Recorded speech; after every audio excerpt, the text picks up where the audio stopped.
¿Qué tal, amigos? Muy bienvenidos una semana más a Tu Dinero Nunca Duerme, ya lo saben, el primer programa de cultura financiera de la Radio Generalista Española, un programa al que cada semana venimos a aprender a invertir, a despertar nuestros ahorros, ponerlos a trabajar. Recuerden que el dinero trabaje para usted, no usted para conseguir dinero, salir de esa carrera de la rata. Y siempre lo hacemos con ayuda de los mejores, por eso puedo saludar ya a Domingo Soriano. ¿Cómo estás, Domingo? ¿Qué tal, Luis Fernando? Muy bien, encantado de tenerte aquí a mi lado una semana más, igual que desde Value School a Luis Alberto Iglesias. Luigi, ¿qué tal? ¿Estás? Encantado de estar aquí. Encantado yo, como siempre. Estoy encantado también de saludar a Manuel Llamas, que sale de la trinchera los domingos para entrar en la trinchera financiera. En la trinchera política, la trinchera bursátil y financiera. Aquí donde peleamos por aprender a ganar más dinero. Por defender nuestros ahorros y hacerlos crecer. Nuestro patrimonio a muerte. Totalmente. Y además hacemos, y lo decimos, y creo que no nos falta razón ni una sola semana, con ayuda de los mejores, y por eso hemos invitado hoy al programa Tu Dinero Nunca Duerme, desde Cobas Asset Management, nada más y nada menos que a su director de relación con inversores institucionales, don Francisco Burgos. ¿Cómo estás? Pues muy bien, encantado de volver a estar aquí con vosotros. Un amigo de la casa, un amigo de este programa, y te agradecemos un montón. Sabemos que estáis hasta arriba de trabajo, que no paráis y que siempre os cuesta sacar este huequecito, pero por eso nosotros lo valoramos cada vez más. Al revés, un gustazo visitaros y que contéis con nosotros cada X tiempo. O sea, bueno, pues siempre que podemos. Aquí siempre que podemos os venís. Además, hoy nos lo vamos a adelantar todavía con un tema interesantísimo del que ya les pido a todos nuestros oyentes y telespectadores, todos aquellos que nos siguen a través de YouTube o de Libertad Digital Televisión, o los que nos siguen a través del podcast o de las 1000 maneras que hay de seguir este programa, que tomen papel y boli, porque hoy va a haber que apuntar de las cosas que nos va a contar Francisco Burgos. Pero antes de arrancar con la entrevista, yo les propongo una serie de consejos. El primero se lo va a dar Luigi, desde Value School. ¿Qué consejo damos esta semana, Luigi? Bueno, que habiéndose transmitido ya a todo el mundo la semana pasada, el sábado pasado, la junta con accionistas de Berkshire Hathaway, de BRK, sin Charlie Munger, sino estaba Warren Buffett y sus dos vicepresidentes ejecutivos.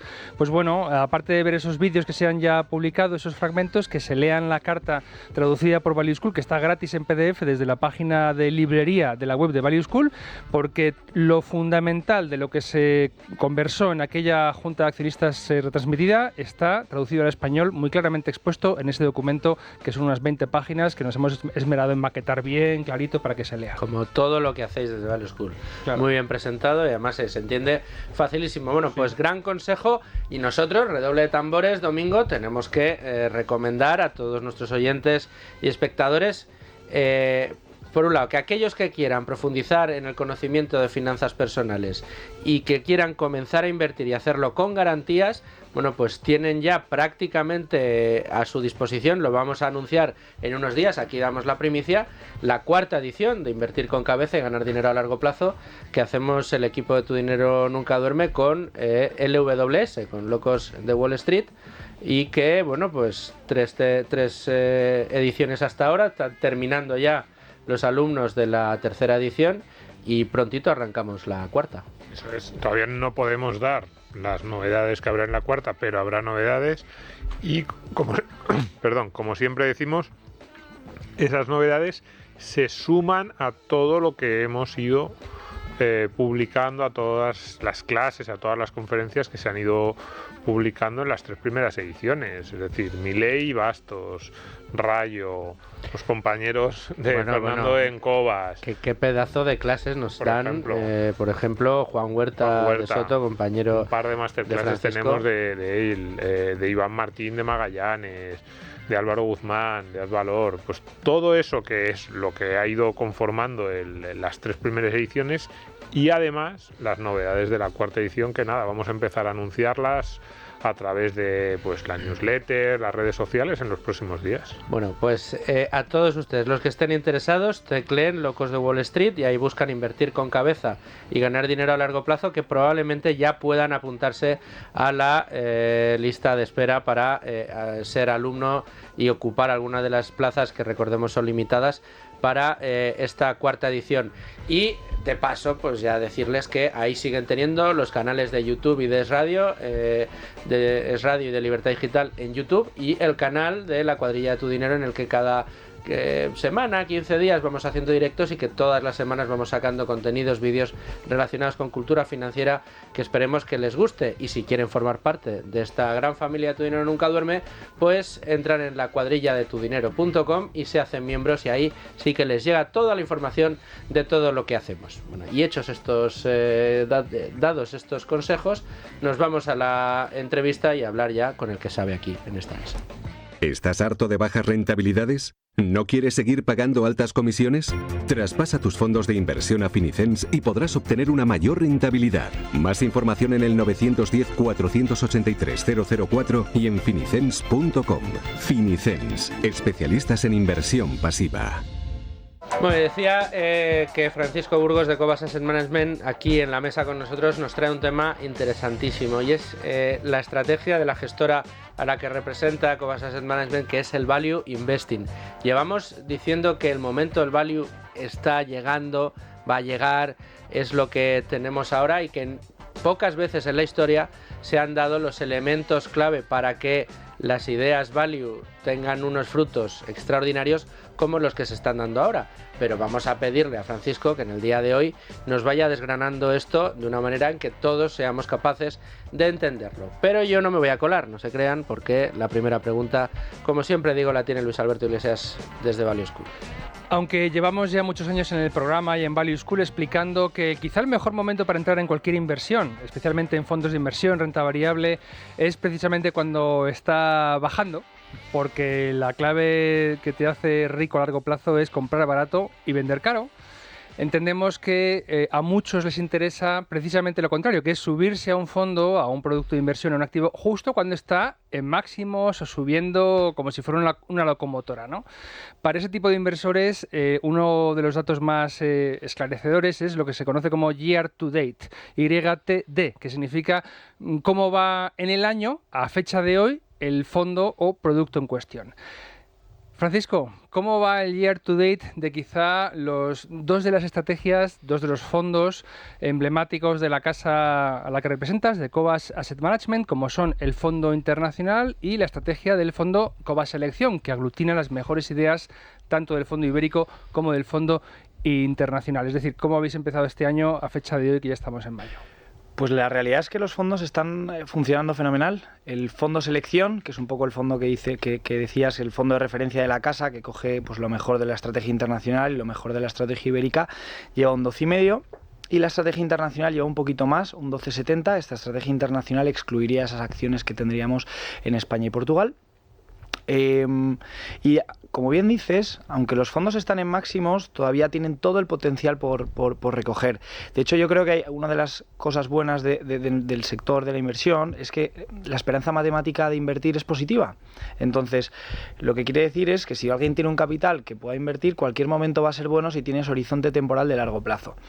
En nuestro caso, además, tenemos una cartera de una convicción absoluta porque llevamos invertidos en la mayor parte de los nombres desde el 2017 y ahora ya están cerrando el hueco de manera sostenida, como se ha podido ver en los resultados de los últimos años, ¿no? Entonces pensamos que esta cartera en ambos fondos más o menos andan en una revalorización o en un potencial de revalorización del 130%, lo que quiere decir que valen 2,3 veces más respecto al liquidativo de hoy. Tenderemos a ir cerrando su hueco y tenderemos a ir acercándonos hacia esos 2,70 más o menos, si hago el cálculo rápido, que es nuestro precio objetivo, que es lo que nosotros pensamos que valen las carteras que tenemos, las compañías que tenemos en cartera, perdón. Para que los oyentes y espectadores no piensen que es una especie de terminología arcana o extraña, cuando has dicho cerrar el hueco, ¿a qué te refieres? Cerrar el hueco es la diferencia entre el precio de las compañías, entre lo que el mercado está diciendo que valen esas compañías hoy, la cotización, y hacia ese valor, hacia lo que nosotros estimamos que esas empresas valen. ¿Cómo lo hacemos? Nuestro equipo de inversión lo que hace es un análisis exhaustivo de las compañías donde normalizan el beneficio que cada compañía genera. Esa normalización del beneficio a nosotros nos permite establecer respecto a unos múltiplos, si el múltiplo histórico de la bolsa es 15 y yo estoy comprando un negocio a 5 veces beneficios, pues puedo entender que ese negocio va a tender hacia normalización, o ese proceso de normalización va a ser que esos 5 veces beneficios acaben cotizando en 15 veces beneficios, ¿no? Eso es lo que nosotros llamamos cerrar el hueco de valoraciones, que las empresas vayan yendo hacia su precio objetivo. Comentabas antes Luis Fernando, que llevamos tiempo diciendo que es el momento del value, que el momento del value está a punto de llegar. Yo es que creo que ya ha llegado, ya lo hemos registrado los últimos trimestres, la subida, la evolución de los fondos value, algunos de ellos, tenemos aquí el ejemplo de Cobas, entre los de mayor calidad y mayor nivel de toda Europa, de todo el mercado internacional, están registrando unos resultados buenísimos. Pero a mí lo que me interesa es, momento del value. Esto, como bien comentabas, profundicemos un poco. Estamos solo al principio, es decir, el value ahora está brillando, pero estamos al inicio de un ciclo desde vuestro punto de vista. Es difícil de decir, sobre todo porque ahí dependemos de factores exógenos que escapan a nuestro control. Lo que sí te puedo decir que yo creo que es el momento de Cobas. ¿Y por qué? Porque, como decía, tenemos una cartera en la que las principales tesis de inversión ya están cerrando el hueco, están funcionando muy bien, y porque además nosotros tenemos una gestión, yo le llamaría muy resiliente. Nosotros buscamos compañías que tengan flujos de caja sólidos y que tengamos una visibilidad de esos flujos de caja, de esa capacidad de generación de beneficios a 10 años. Si esas compañías cada año tienen flujo de caja incremental, lo que hacen es que las compañías en las que yo invierto cada año valen más, de manera que no dependo de lo que pase en el mercado, de esos riesgos exógenos que escapan a nuestro control, ¿vale? Sí que es cierto que el contexto actual, donde hay más incertidumbre, donde hay unos tipos de intereses más altos, los tipos de interés al final afectan a la valoración de las compañías. Nosotros tendemos a comprar compañías que están desapalancadas, por lo tanto el precio del dinero no les va a afectar tanto. También tendemos a invertir en compañías, invertimos siempre en compañías que están a múltiplos más bajos, por lo tanto es una realidad la depreciación que tienen respecto a hoy, no es una promesa de crecimiento. En esos contextos de incertidumbre, las compañías de tipo value lo suelen hacer mejor, y por nuestra metodología y nuestra filosofía de inversión, que buscamos compañías sólidas y de calidad, pues lo tendemos también a hacer muchísimo mejor. Y de hecho, si uno atiende a las rentabilidades históricas de Bestinver, que ahora mismo desde Cobas estamos en esos puntos, estamos teniendo esas rentabilidades tan sólidas que solían dar. Es decir, vamos acompañando al mercado y en determinados años metemos esas diferencias de rentabilidad, esas diferencias extra que marcan esas rentabilidades históricas de doble dígito. Estamos hablando de que nuestro equipo de inversión está dando, incluyendo en estos 30 años, unos 11,7% de retorno anualizado, de rentabilidad anual anualizada. Y pensamos que vamos a converger hacia esa rentabilidad histórica que ha conseguido dar el equipo de inversión. Y una pregunta cortita relacionada con esto. Precisamente ahora, con las fuertes subidas que han experimentado vuestras carteras en los últimos meses, ¿se está produciendo un proceso de rotación en las carteras o todavía sigue existiendo, precisamente por el dato que has comentado, un potencial todavía recorrido al alza por parte de vuestras compañías? Las compañías todavía tienen mucho recorrido. Sí que es cierto que el equipo de inversión lleva ya durante un tiempo buscando esa potencial rotación. ¿Por qué? Porque muchas veces, como es imposible saber cuándo va a llegar esa rotación, hay que tenerla preparada. Hay una competencia entre las compañías que tenemos en cartera por la cual se van haciendo rebalanceos continuamente o semanalmente. Se va comprando o vendiendo de las compañías que suben, se va reduciendo un poquito su peso y se va redirigiendo hacia otras compañías que ha caído su precio de cotización, de manera que tratamos de maximizar el potencial de revalorización ya solo entre las propias compañías de cartera.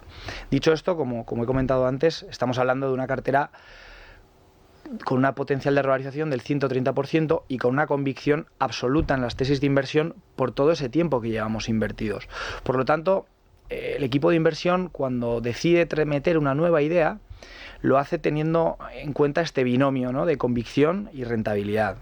Por lo tanto, encontrar compañías de tanta calidad como las que tenemos ahora, desapalancadas, que conocemos también porque han pasado tantos años y han ido cumpliendo con lo que nosotros esperábamos y que aporten un potencial que valgan 2,3 veces lo que el mercado está pagando ahora por ellas, pues se antoja complicado, ¿no? Pero es cierto que hay oportunidades y que eventualmente, conforme vayamos convergiendo hacia ese precio objetivo, pues irán entrando nuevas compañías y nuevas ideas que mantengan ese potencial de revalorización lo más alto posible para asegurar esas rentabilidades de doble dígito que nosotros en Cobas pues esperamos dar.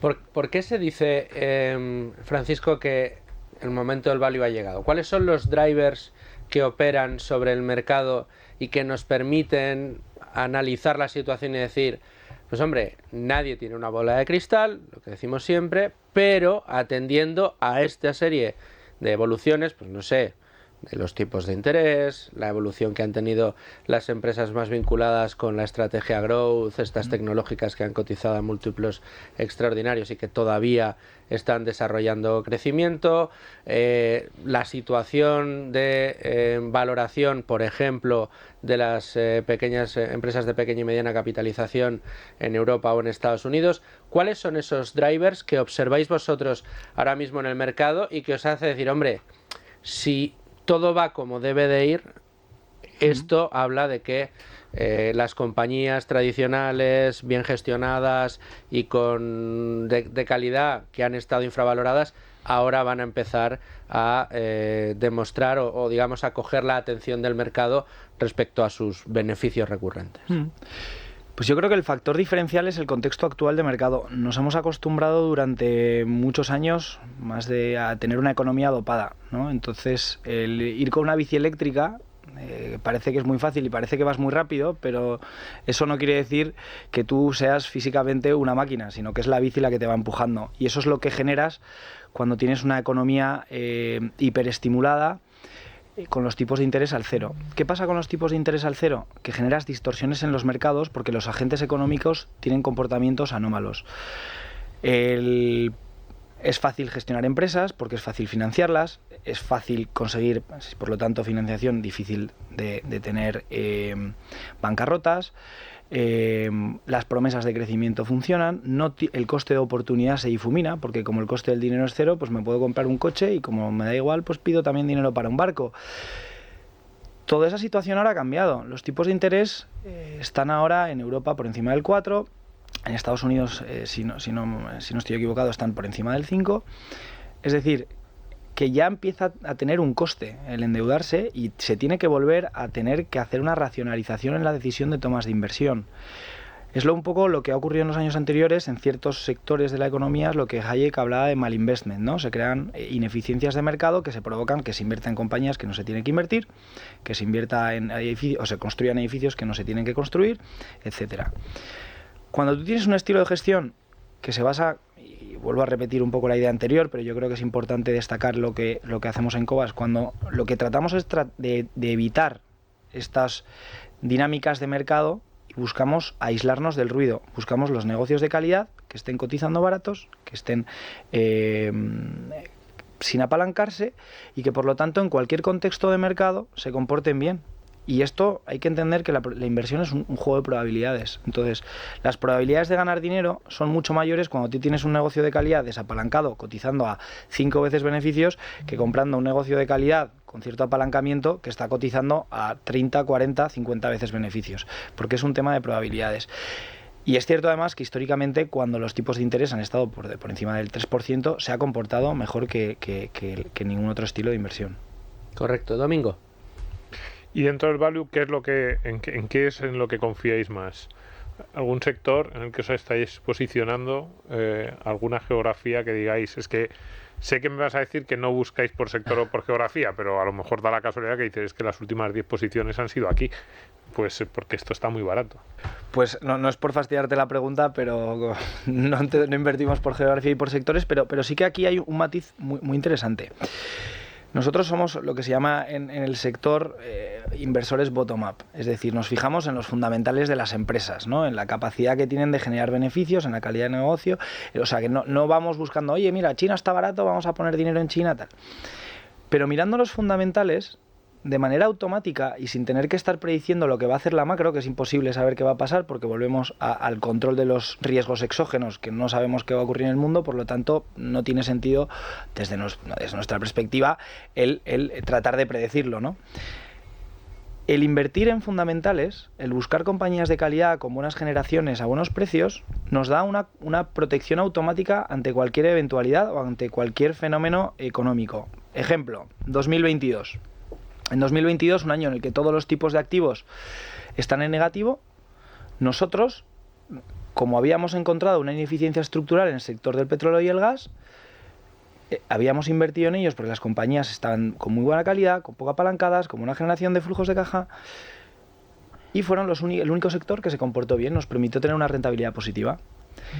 Ahora mismo que las small caps, comentabas tú antes, Luis Fer, están muy castigadas, las compañías de pequeña capitalización, pues nuestra cartera, que antes tenía un tamaño medio ponderado de capitalización de 6.000 millones, ahora está en 3.000. ¿Por qué? ¿Porque hayamos ido directamente a invertir en small caps? No, porque las compañías de calidad, con buenos flujos de caja y que hemos encontrado, eran las small caps, que eran las que estaban más baratas, ¿no? Entonces es una protección automática, es una cobertura natural, sin tener que estar tratando de predecir cosas que son imposibles de predecir, como qué es lo que va a ocurrir en la economía o en el mundo a futuro. Manolo. A nivel sectorial, por lo que he podido revisar en vuestras carteras, tenéis una exposición más o menos significativa a compañías farmacéuticas. Sector farmacia, que es un sector tradicionalmente defensivo. Tenéis, entre otras, Teva, Viatris, Fresenius, Organon, Taro. Aprovechando que cayeron de forma sustancial en los últimos años, ahí habéis visto valor. De hecho, en vuestra última newsletter situáis a Teva como la compañía del mes. No sé si nos puedes explicar un poco la tesis de inversión en general en el sector farmacéutico, sí, y especialmente en Teva, sí, que tiene una posición relevante. Por ejemplo, en vuestro fondo de Cobas Grandes Compañías el 4,8%, en Cobas Internacional el 2,4% y en Cobas Selección el 2,1%. Pues es una buena pregunta y además yo creo que da pie a explicar un poco el proceso inversor que tenemos en Cobas y por el cual es un proceso muy sólido en el que se hace muy difícil cometer errores o no acabar ganando dinero con las principales convicciones. El sector farmacéutico además es uno de los novedosos, desde que se lanzaron los fondos es uno de los bloques que se le ha dado peso, pero en Teva y en Viatris llevamos invertidos desde el 18, con un peso muy controlado. ¿Por qué? Porque eran compañías que nos gustaba, pero todavía había cosas que no nos acababan de encajar del todo, por lo cual no le damos un peso más grande en cartera, ¿no?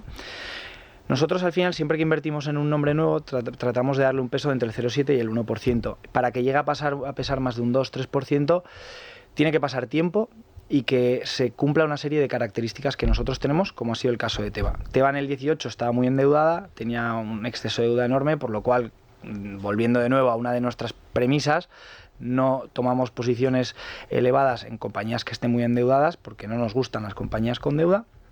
Ha ido haciendo ese proceso de desapalancamiento a la vez que el precio objetivo de la compañía o que el precio de cotización de la compañía se hacía cada vez más atractivo, lo cual hizo que, llegado el 2022, si no me equivoco, pues viésemos sentido aumentar esa posición.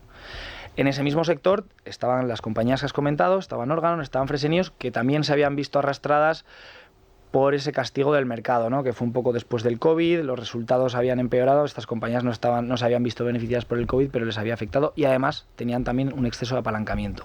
Como tenían una gran capacidad de generación de caja, han tenido un proceso de desapalancamiento muy grande, muy rápido, ya no tienen una deuda alta, estoy hablando de que a nivel agregado están en 3,3 veces deuda neta EBITDA, cosa que para el sector en un negocio defensivo no es muy alto, y además ahora están empezando a pintar en sus balances pues toda la calidad de esos negocios, ¿no? Y de hecho yo creo que Teva, de aquí a final de año, las expectativas son muy buenas.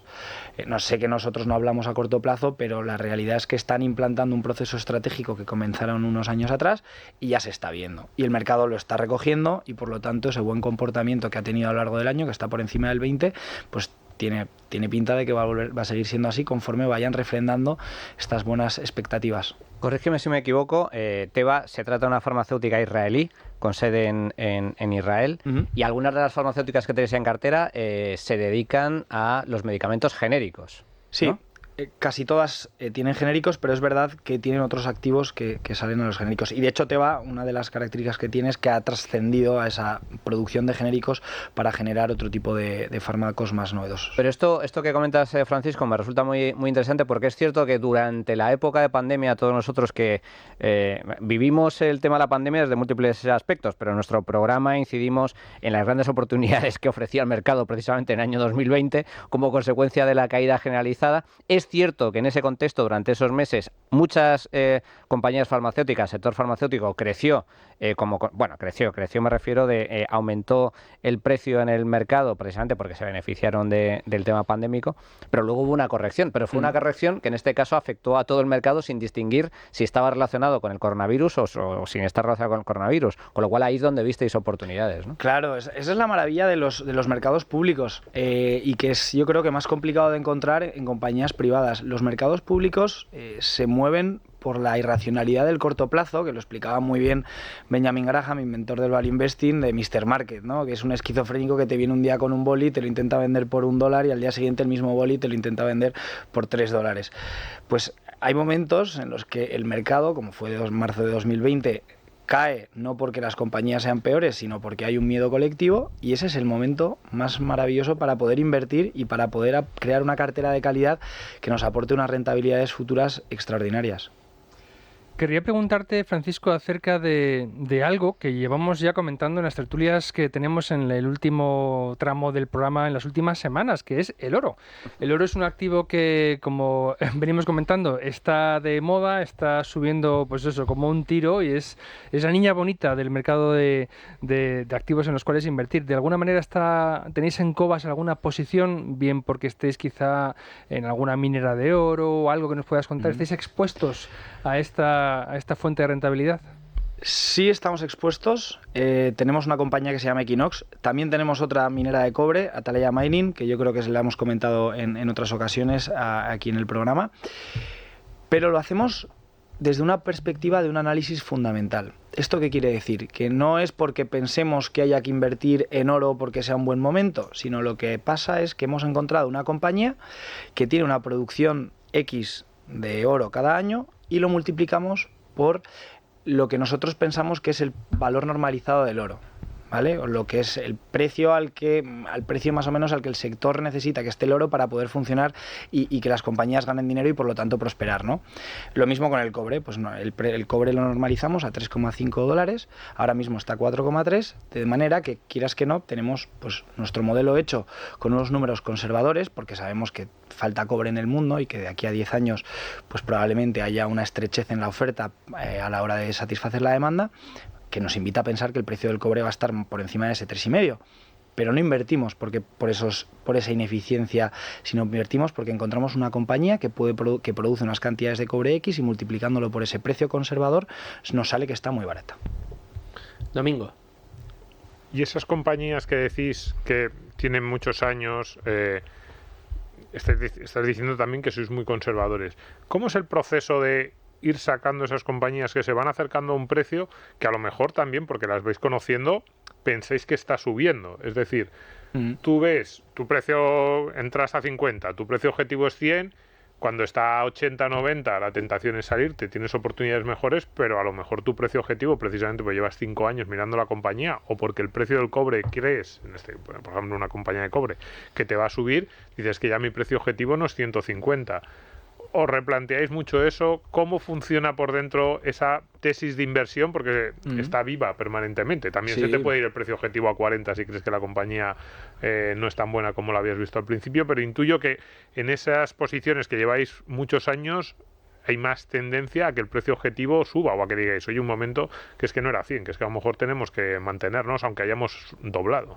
Sí, por supuesto. Esto es un proceso dinámico en el cual cada vez que se presentan resultados y la compañía va evolucionando, pues va teniendo una capacidad de generación de beneficios que a nosotros nos permite estimar su valor objetivo. Yo creo que el mayor ejemplo es Golar, que es la compañía que más pesa en cartera, la única que pesa por encima de un 5%, y esto es importante reseñar. Nosotros no tenemos miedo a concentrar, es decir, a invertir más de un 5% en una compañía, pero tienen que concurrir unas causas que a nosotros nos permitan asegurarnos que esa compañía es muy poco probable que vea afectada su capacidad de generación de beneficios. Entonces, ¿qué ocurre en Golar? Nosotros Golar la compramos, yo creo que el precio medio estará por encima de $14, ahora está a 25. Golar ha llevado un proceso de transformación por el cual su capacidad de generación de beneficios ahora es mucho mayor que la que podía tener hace una serie de años, o tiene unas opcionalidades que antes no tenía. De manera que nosotros, como inversores de largo plazo, si esa compañía cada vez vale más y tiene sentido y compite con el potencial agregado de la cartera, pues vamos a ir manteniendo el peso. Si vemos que la compañía está creciendo tanto y tan rápido que se va acercando hacia ese precio objetivo, pues vamos vendiendo de manera progresiva, de manera que si una compañía vale un 5, pues irá bajando al 3, conforme se vaya acercando, hasta que más o menos cuando queda un potencial del 50-60% ya sale completamente de cartera. Potencial del 50 al 60, o sea, que en un caso como Golar, dices precio medio 14, la realidad es que entre 2019, yo estoy viendo ahora mismo los gráficos de Google, Google Finance, alrededor de 2020 estuvo en 5, rozando 5, luego se estabilizó entre 12, 14, entre 2021 y 2022 y luego ha subido y se ha mantenido en 25, es decir, a un precio que está casi más cerca del 100% respecto al precio medio que habéis comprado, le tenéis tanta confianza que sigue siendo la mayor posición y es una confianza que excede un 50 o 60% de valor de revalorización. Sí. Y volvemos a lo maravilloso que son los mercados, a esa racionalidad que pasan en determinados momentos de mercado que nos permiten comprar una compañía de infraestructura con contratos de largo plazo, es decir, donde hay una certeza absoluta en la valoración, en lo que vale esa compañía, pues a $5 en un momento determinado de mercado por ese pánico. ¿Qué ocurre? Que ahora mismo sigue siendo un negocio de infraestructura, que está en un proceso de renovación de uno de los contratos, por lo cual va a aumentar de manera significativa su EBITDA y encima tiene capacidad para firmar más acuerdos a futuro que aumentarían muchísimo más el precio objetivo de la compañía. De hecho, no es una de las compañías con el potencial más alto, pero sí es una de las que tenemos una convicción absoluta y de una calidad excepcional. Poca deuda, flujos de caja y visibilidad de estos, generación de beneficios a muchos años vista, que es lo que nos interesa, porque sus contratos se firman a 20-25 años. Francisco, yo no me puedo resistir a preguntarte por el mercado nacional. Tiempos de incertidumbre a todos los niveles y en todos los sentidos. Es cierto que el IBEX todavía no ha recuperado los máximos registrados en el año 2007, pero la inmensa mayoría de gente siempre olvida que ahí en ese indicador no se están incluyendo los dividendos. Si incluyes dividendos, estamos en máximos históricos. Desde el año 2017 se ha llegado a triplicar el valor del índice y de algunas compañías. Pregunta, ¿cómo veis el mercado nacional? ¿Cómo veis el IBEX 35? ¿Veis oportunidades claras? ¿Cómo está evolucionando vuestra cartera ibérica? Pues en el año está cerquita del 10% de revalorización. Siempre hay oportunidades en Iberia, es un mercado que nos encanta, es nuestro mercado, donde el equipo de inversión ha venido trabajando durante 30 años. Y yo creo que el valor se aprecia en que normalmente el split o la distribución de Internacional e Iberia en el fondo selección suele ser 90-10 y ahora está un poquito por encima. Eso quiere decir que hay valor, ¿no? En España estamos viendo mucho valor. Son compañías de muy buena calidad, negocios además, que yo creo que esto se olvida muchas veces, con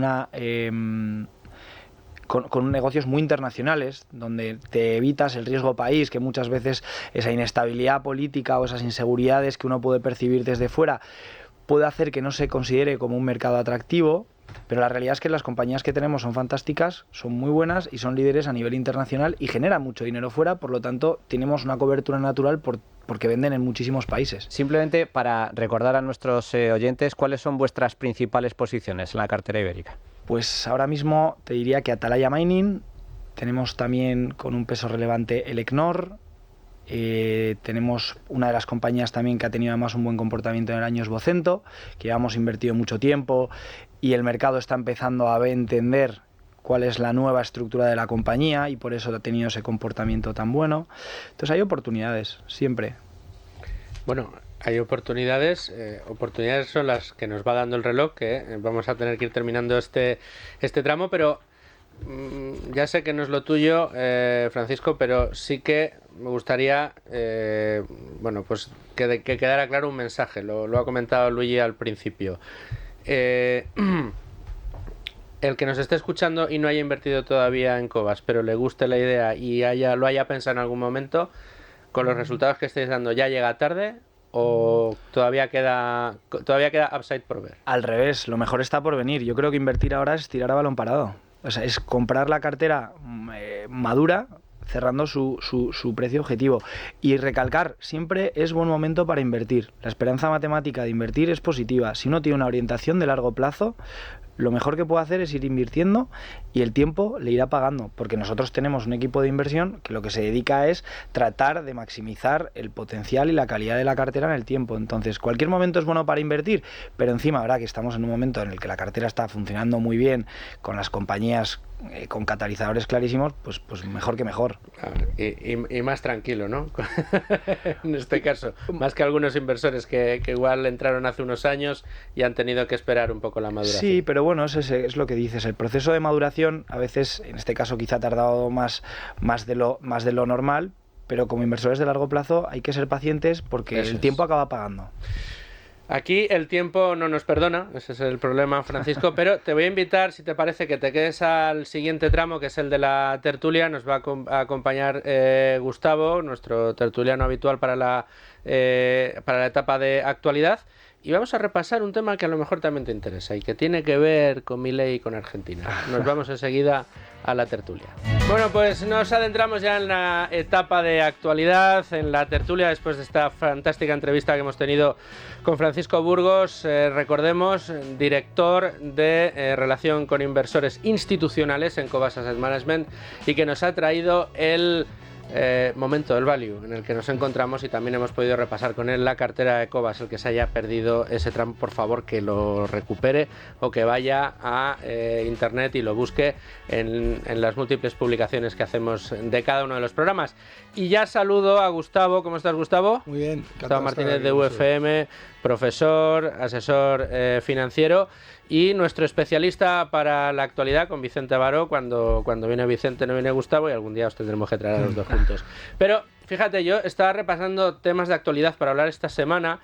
Me apetecía, más Manolo en la trinchera le ha dado tanta caña que tenía yo ganas también de traerlo aquí al señor Óscar Puente metiendo la zarpa con... ¿Querías traer a quién, perdón? No, quería traer el tema. Vale. Es que si entra Óscar Puente aquí, el que sale soy yo. No, eso está claro. Bueno, tú y los demás. Cuidado con lo que dices, que ya sabes que tiene un comité escuchando. Claro, está pagando, claro, sí. Tiene un comité escuchando lo que dices de él, así que ten cuidado. Sí. Zarpa has dicho, Zarpa va al comité. Zarpa va al comité. Al comité.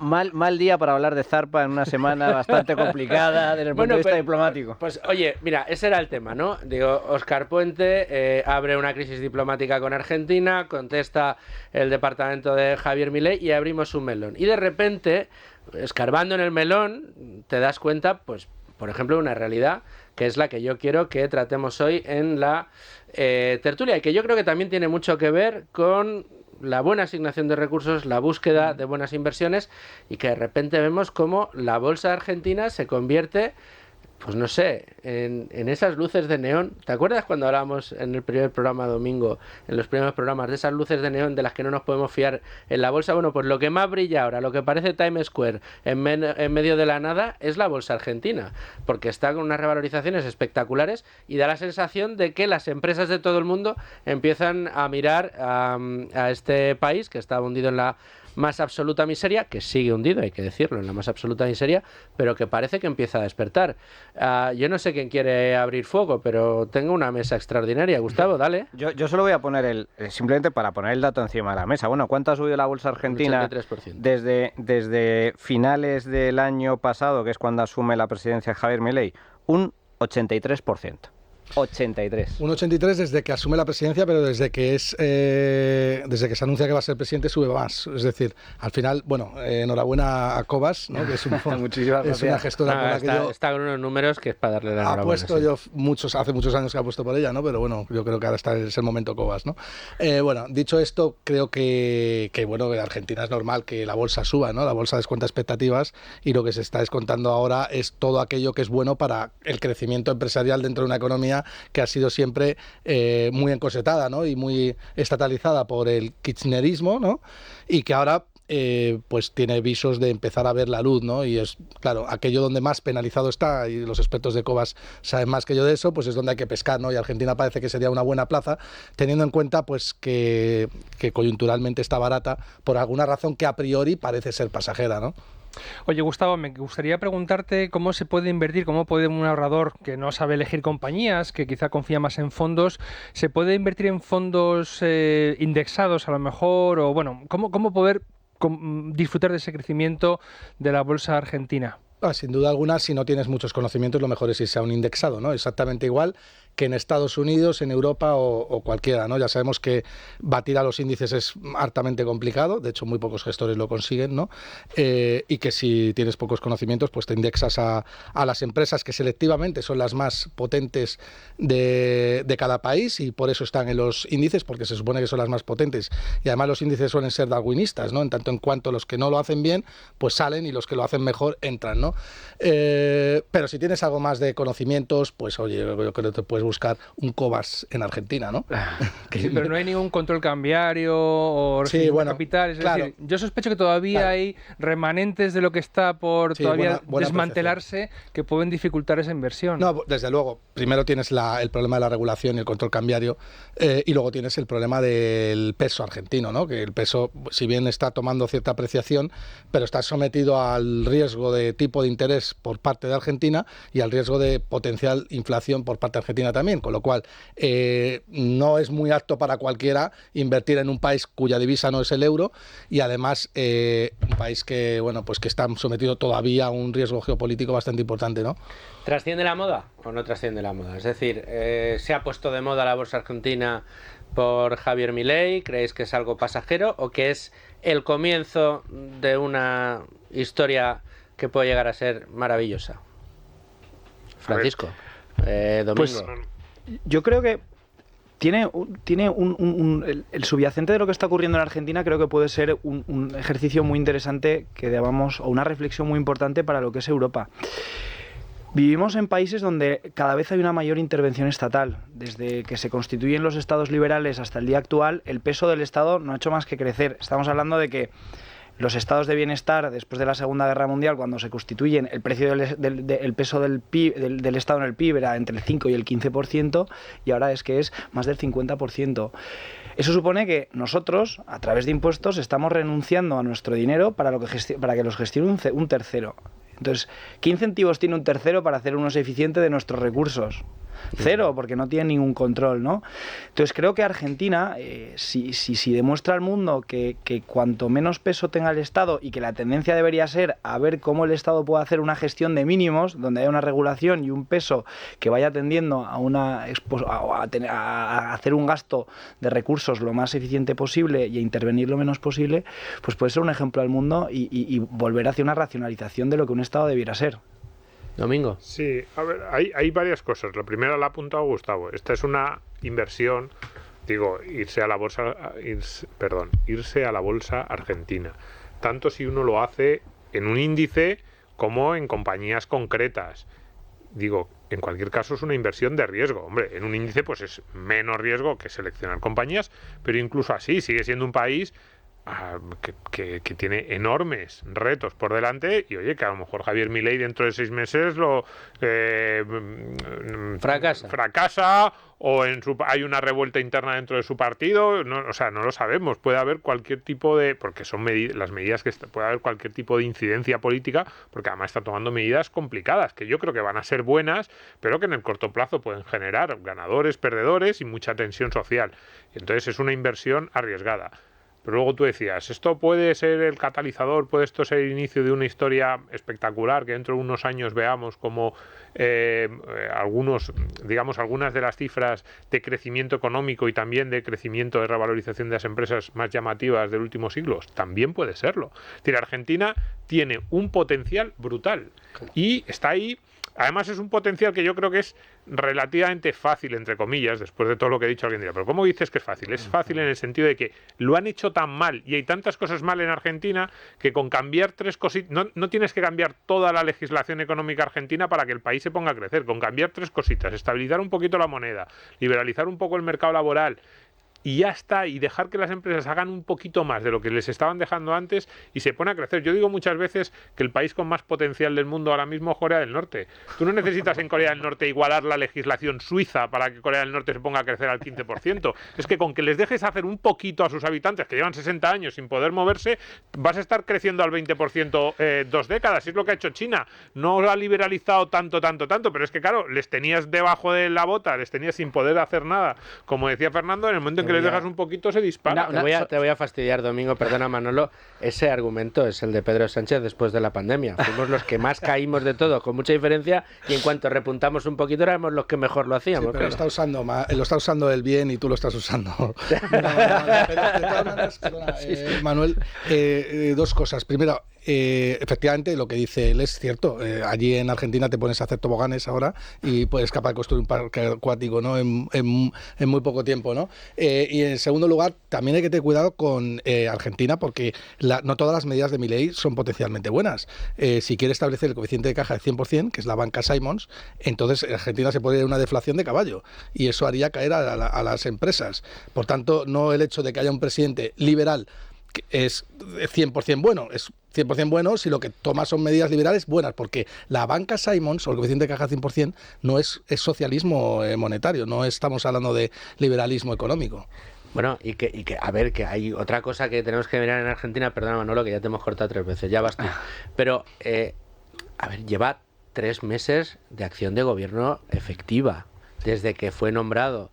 Él mismo le duele la boca de decir que sus reformas son para que Argentina vuelva a ser líder del mundo libre dentro de 10, 15 años. Y estamos mirando a cortísimo plazo. Evidentemente los retos que tiene por delante son enormes, pero yo sí que detecto 2 cosas. Una, que todo el mundo ya mira a Argentina, tanto aquellos que aborrecen las medidas que representa Milei, las ideas de la libertad, como aquellos que tenemos esperanza de que fructifiquen y que triunfen.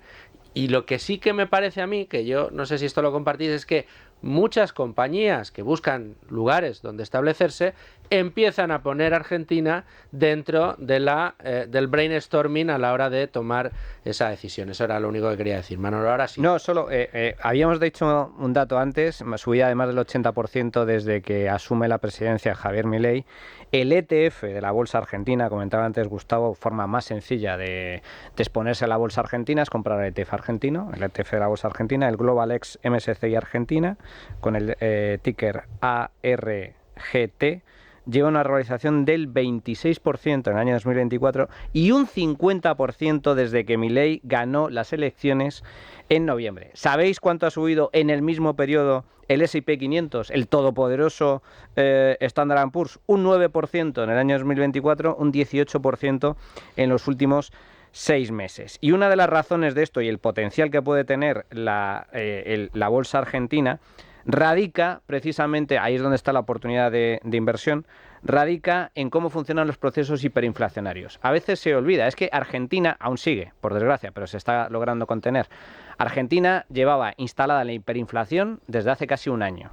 En la hiperinflación, es decir, estamos hablando de que los precios se más que duplicaban a muy corto plazo. Pues bien, hay estudios que explican qué es lo que sucede cuando esos procesos hiperinflacionarios logran frenarse, que es el principal objetivo, el objetivo número 1 del gobierno de Milei, es erradicar la hiperinflación en Argentina, y ya lo está consiguiendo.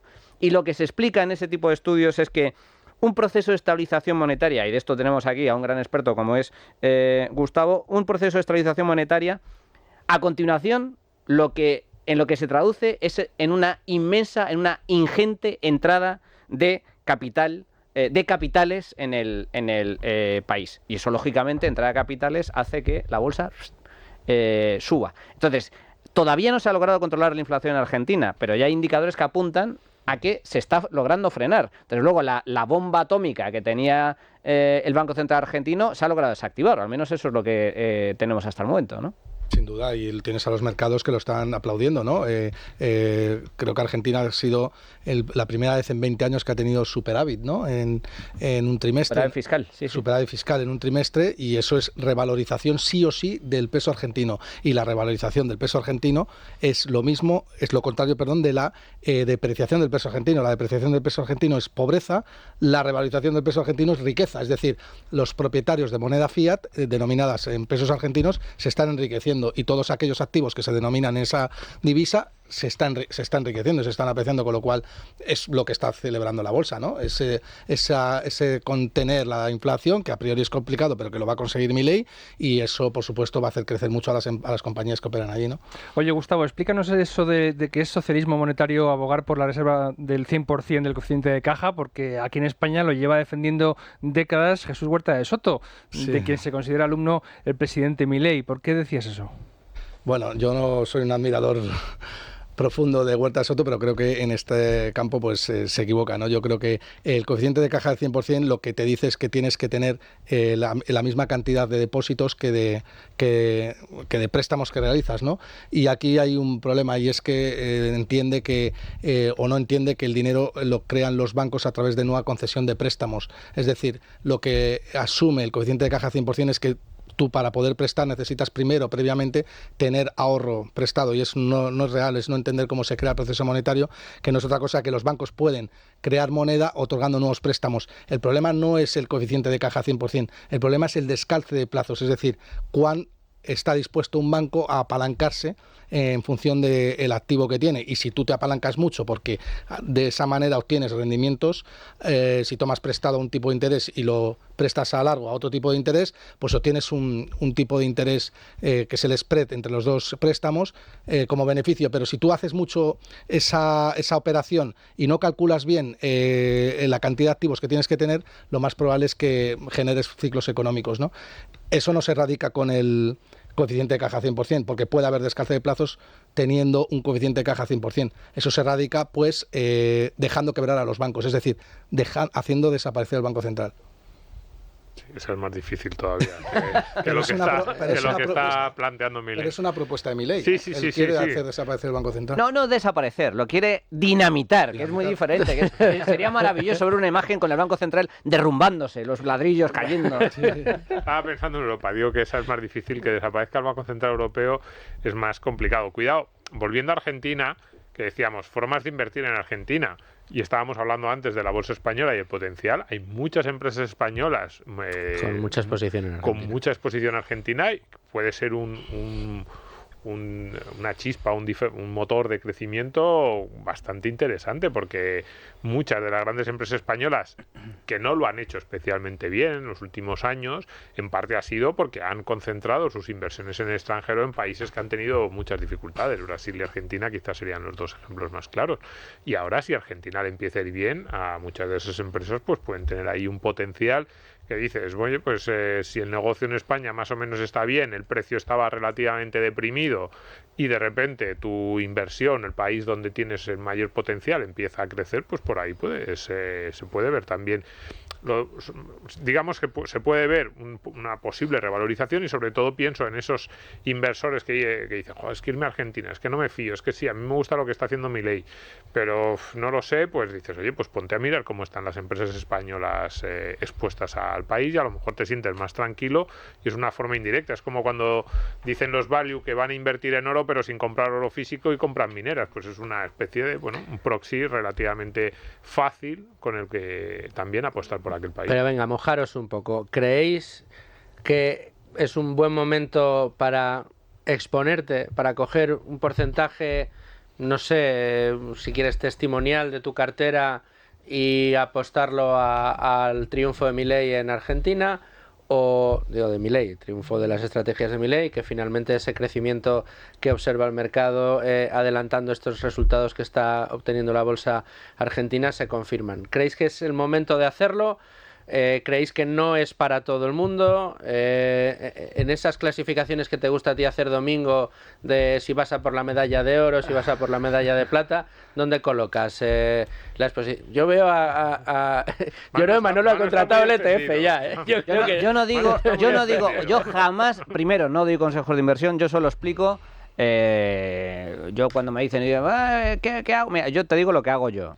Yo estoy expuesto a Argentina. Bueno, eso yo creo que ya está dicho todo. Acabas de contratar el ETF. No, ya hace tiempo. Hay un punto importante. El oro se ha depreciado con respecto al peso argentino. Sin embargo, se ha apreciado con respecto al dólar. Como bien sabéis, está a 2.300 y pico dólares la onza, y sube un 16% el oro desde que empezó el año, si no mal recuerdo, que es el doble de lo que sube el Standard & Poor's 500, ¿no? Pero ahora ha dicho, si es difícil ya invertir en Europa y en países que conoces, empresas que conoces, porque la inversión requiere ir de menos a más, es decir, desde el suelo arriba, es decir, un análisis bottom-up, ¿no? Que sería estudiar bien la empresa y luego ir a la situación macroeconómica. Lo que menos tienes que tener en cuenta es la situación macroeconómica a la hora de invertir, con lo cual, ojo con invertir solamente porque está Milei, ¿no?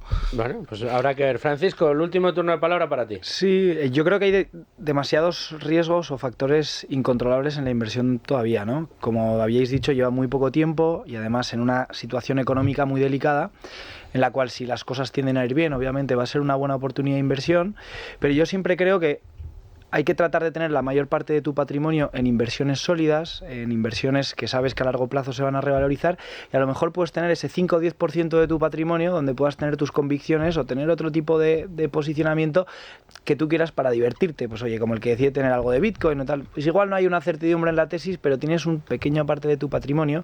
Si bien yo, el grueso del patrimonio, yo tengo todo mi dinero invertido en Cobas, pero recomendaría que ese tipo de inversiones donde hay riesgos que escapan a tu control sean con pequeños porcentajes de tu patrimonio total invertido.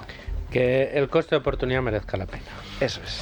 Bueno, pues a mí el coste ha sido de tiempo y es una pena que se nos acabe porque la verdad que se disfruta y mucho en esta mesa. Fíjense qué mesa, los que nos puedan ver por televisión: Francisco Burgos, Gustavo Martínez, aquí Domingo, Luigi, Manolo Llamas. Si aquí el que menos pinta soy yo, que es el que tiene el micrófono principal. Muchas gracias a todos, Domingo. Muchas gracias a ti, Manolo, Luigi. Os veo la semana que viene. Gustavo, también te veo muy pronto. Muchas gracias por venir a esta parte de actualidad. Y Francisco, gracias por venir a pasar un domingo aquí a Es Radio. Un placer, ha sido un gustazo, como aquí siempre. El placer es nuestro.